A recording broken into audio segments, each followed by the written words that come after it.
Hello बच्चों। तो welcome back to Gurukul English classes.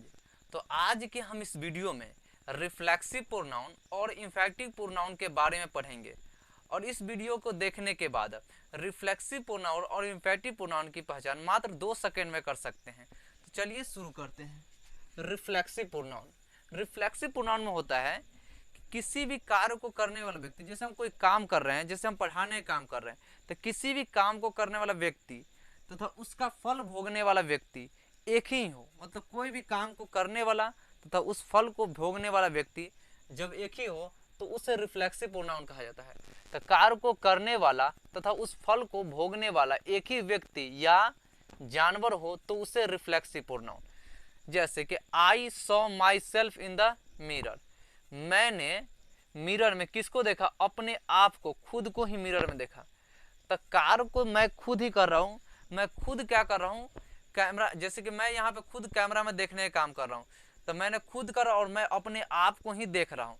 तो मैं खुद कैमरा में देखने का काम कर रहा हूँ और अपने आप को ही देख रहा हूँ, तो यह क्या हो जाएगा? यहाँ पे रिफ्लेक्सिव प्रोनाउन। उसी तरह यहाँ है कि I saw my self in the mirror, mirror में जो है, मिरर में मैं खुद ही देख रहा हूँ। किसको देख रहा हूँ? तो अपने आप को ही देख रहा हूँ।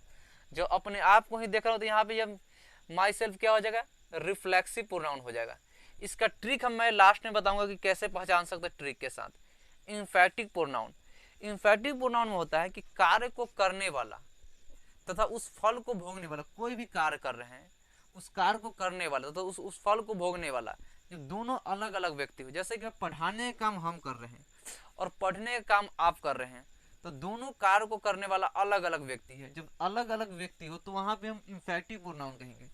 तो कार्य को करने वाला तथा फल को भोगने वाला अलग अलग व्यक्ति या जानवर हो तो उसे इंफेक्टिव प्रोनाउन कहते हैं। या इंफेक्टिव प्रोनाउन के कर जब किसी भी चीज पर जोर डालना है कि यह काम मेरे द्वारा ही किया गया है, जब किसी भी चीज पर जोर डालने, तो जोर डालने के लिए भी किसका प्रयोग किया जाता है? इंफेक्टिव प्रोनाउन का। जोर डालने के लिए, किसी भी चीज पर जोर डालने के लिए भी इंफेक्टिव प्रोनाउन का प्रयोग किया जाता है। या कार्य को करने वाला तथा उस फल को भोगने वाला, जब दोनों व्यक्ति अलग अलग हो, कोई भी काम कर रहे हैं, जैसे हम पढ़ाने ही काम, तो पढ़ाने का हम काम कर रहे हैं और पढ़ने का काम आप कर रहे हैं, तो इस दोनों कार्य को करने वाला दोनों अलग अलग व्यक्ति है। जब दोनों अलग अलग व्यक्ति है तो इंफेक्टिव प्रोनाउन हो। लेकिन मैं वीडियो को शूट कर रहा हूँ, कैमरा में मैं अपने आप को देख रहा हूँ और मैं खुद देख रहा हूँ और अपने को ही देख रहा हूँ, तो भी कहाँ हो जाएगा? Reflexive pronoun. जब किसी भी काम को करने वाला तथा उसके फल को भोगने वाला जब एक ही व्यक्ति होगा तो रिफ्लेक्सिव, तथा जब कार्य को करने वाला, कोई भी काम को करने वाला तथा उसको फल को भोगने वाला, जब दोनों अलग अलग व्यक्ति होगा तो इंफेक्टिव प्रोनाउन कहेंगे। He killed the bird himself, उसने खुद ही क्या किया? चिड़िया को मारा। तो यह जोर डालने के भी काम कर रहा है कि वह जो है खुद ही चिड़िया को मारा है। जब खुद ही चिड़िया, तो उसने मारा, किसको मारा? चिड़िया को। तो यहाँ पे कार्य को करने वाला तथा उस फल को भोगने वाला दोनों अलग अलग व्यक्ति है, तो यहाँ पे हिमसेल्फ कौन सा प्रोनाउन हो जाएगा? एम्फैटिक प्रोनाउन हो जाएगा। और यहाँ पे यह रिफ्लेक्सिव प्रोनाउन हो जाएगा। अब देख लेते हैं किसका कौन कौन सा रिफ्लेक्सिव प्रोनाउन क्या होता है। तो आई का रिफ्लेक्सिव प्रोनाउन माई सेल्फ होता है। हम सिंगुलर में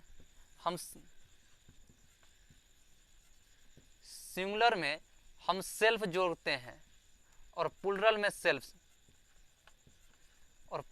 सेल्फ्स का प्रयोग करते हैं। सिंगुलर में सेल्फ और प्लुरल में सेल्फ्स का होता है। आई सिंगुलर, इसलिए रिफ्लेक्सिव प्रोनाउन क्या होगा? My self. वी प्लुरल होता है, इसलिए इसका हो जाएगा आवर सेल्फ्स। उसी तरह ही है यू, तो यू सिंगुलर और प्लुरल दोनों होता है। यू जो होता है सिंगुलर भी होता है और प्लुरल भी होता है, इसलिए यू का रिफ्लेक्सिव प्रोनाउन योर सेल्फ और योर सेल्फ्स दोनों हो जाएगा।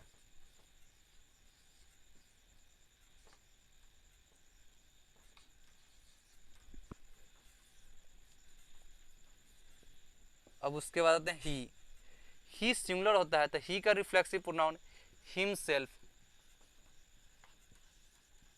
सी भी सिंगुलर होता है, तो सी का रिफ्लेक्सिव प्रोनाउन हो जाएगा हर सेल्फ।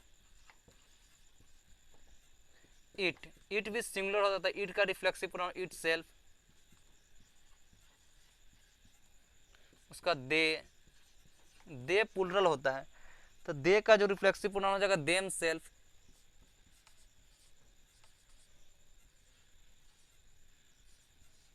दे का रिफ्लेक्सिव प्रोनाउन देम सेल्फ। तो जब सिंगुलर हो तो सेल्फ का प्रयोग करेंगे और प्लूरल हो तो सेल्फ्स का प्रयोग करते हैं। तो आई सिंगुलर था तो आई का reflexive myself, we singular we plural है तो वी का रिफ्लेक्सिव प्रोनाउन आवर सेल्फ्स हो गया। यू सिंगुलर और प्लूरल दोनों होता है तो इसका रिफ्लेक्सिव प्रोनाउन योर सेल्फ और योर सेल्फ्स हो गया। ही सिंगुलर होता है तो ही का reflexive pronoun self him self हो गया। सी सिंगुलर होता है तो सी का रिफ्लेक्सिव प्रोनाउन हर सेल्फ हो गया। इट भी सिंगुलर होता है इट का इट सेल्फ, और दे प्लूरल होता है तो दे का रिफ्लेक्सिव प्रोनाउन देम सेल्फ्स हो गया।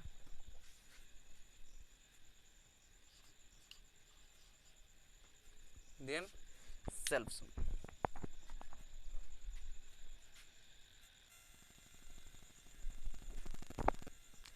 तब वर्ब के बाद हमेशा जो होगा रिफ्लेक्सिव प्रोनाउन का प्रयोग होगा। मतलब कि वर्ब के बाद अगर myself, ourself, yourself, himself, herself, अगर इसमें से कोई भी है वन सेल्फ, तो वर्ब के बाद जो होगा वह रिफ्लेक्सिव प्रोनाउन होगा। और वर्ब से जो पहले होगा वह इम्फेटिक प्रोनाउन होगा, क्योंकि रिफ्लेक्सिव प्रोनाउन भी आई का माई सेल्फ, आई का जो reflexive pronoun he my self भी होता है और आई का इम्फेटिव प्रोनाउन भी क्या होता है माई सेल्फ। मतलब रिफ्लेक्सिव और इम्फेटिव प्रोनाउन दोनों सेम होते हैं। तो आई का रिफ्लेक्सिव माई सेल्फ, वी का आवर सेल्फ होता है, यू का योर सेल्फ या योर सेल्फ दोनों होता है, ही का हिम सेल्फ, सी का हर सेल्फ, इट का इट सेल्फ, दे का देम सेल्फ और वन का वन सेल्फ होता है। तो वर्ब के बाद जो आएगा सेल्फ वाले प्रोनाउन उससे हम रिफ्लेक्सिव प्रोनाउन कहेंगे, और वर्ब से पहले जो सेल्फ वाला प्रोनाउन आएगा उससे हम इम्फेटिव प्रोनाउन। एकदम आसान सा तरीका है, क्योंकि वर्ब के बाद अगर माई सेल्फ वाला आए, वर्ब के बाद अगर कोई भी सेल्फ वाला आ रहा है तो रिफ्लेक्सिव प्रोनाउन होगा, अब वर्ब से पहले अगर कोई भी सेल्फ वाला आ रहा है तो इम्फेटिव प्रोनाउन। या नाउन या प्रोनाउन के बाद हमेशा इम्फेटिव प्रोनाउन होगा। मतलब कहीं पे नाउन या प्रोनाउन दिख जाए तो उसके बाद अगर कोई सेल्फ वाले वर्ड है तो वह इम्फेटिव प्रोनाउन होगा। जैसे अब यहाँ पे देखते हैं आई सौ एक वर्ब है, सौ वर्ब है और वर्ब के बाद दे रखा है सेल्फ वाले प्रोनाउन। जब वर्ब के बाद अगर सेल्फ वाले है तो सेल्फ क्या हो जाएगा रिफ्लेक्सिव प्रोनाउन हो जाएगा, ये हो जाएगा रिफ्लेक्सिव प्रोनाउन, ये रिफ्लेक्सिव हो जाएगा। तो वर्ब के बाद अगर कोई भी सेल्फ वाले वर्ड आए तो वो रिफ्लेक्सिव, और वर्ब से पहले जैसे कि आई माई सेल्फ वर्क, वर्क यहाँ पे वर्ब है, जब वर्क काम करना वर्ब होता है, जब यह वर्क वर्ब है तो वर्ब से पहले इम्फेटिव प्रोनाउन, तो यहाँ पे माई सेल्फ हो जाएगा इम्फेटिक प्रोनाउन हो जाएगा। तो वर्ब से पहले वर्ब के बाद रिफ्लेक्सिव प्रोनाउन और वर्ब से पहले इम्फेटिक प्रोनाउन। उसी तरह यू शुड नॉट हर्ट, तो हर्ट क्या है वर्ब है, जब यह वर्ब है तो वर्ब के बाद योर सेल्फ क्या हो जाएगा, वर्ब के बाद रिफ्लेक्सिव प्रोनाउन, तो यहाँ पे रिफ्लेक्सिव प्रोनाउन। या यू का जो रिफ्लेक्सिव प्रोनाउन योर सेल्फ भी होता है और योर सेल्फ, तो ये भी यहाँ पे हर्ट वर्ब था तो वर्ब के बाद हो जाएगा reflexive pronoun. He killed the bird, bird क्या है यहाँ पे चिड़िया जैसे नाउन है, चिड़िया क्या है नाउन है, और नाउन के बाद हमेशा कौन सा प्रोनाउन होता है तो इम्फेटिक प्रोनाउन। नाउन या प्रोनाउन के बाद हमेशा कौन सा प्रोनाउन इम्फेटिव प्रोनाउन, तो ये हो जाएगा इम्फेटिव प्रोनाउन, और वर्ब के बाद रिफ्लेक्सिव प्रोनाउन और वर्ब से पहले इम्फेटिव प्रोनाउन। इस क्वेश्चन का जवाब आप कमेंट में देंगे कि I wrote a letter myself, यहाँ पे माई सेल्फ रिफ्लेक्सिव है या इम्फेटिव। इसका सबसे आसान तरीका है कि वर्ब के बाद अगर कोई भी क्या है वर्ड है तो रिफ्लेक्सिव, और वर्ब से पहले अगर सेल्फ वाले कोई वर्ड है तो इम्फेटिव।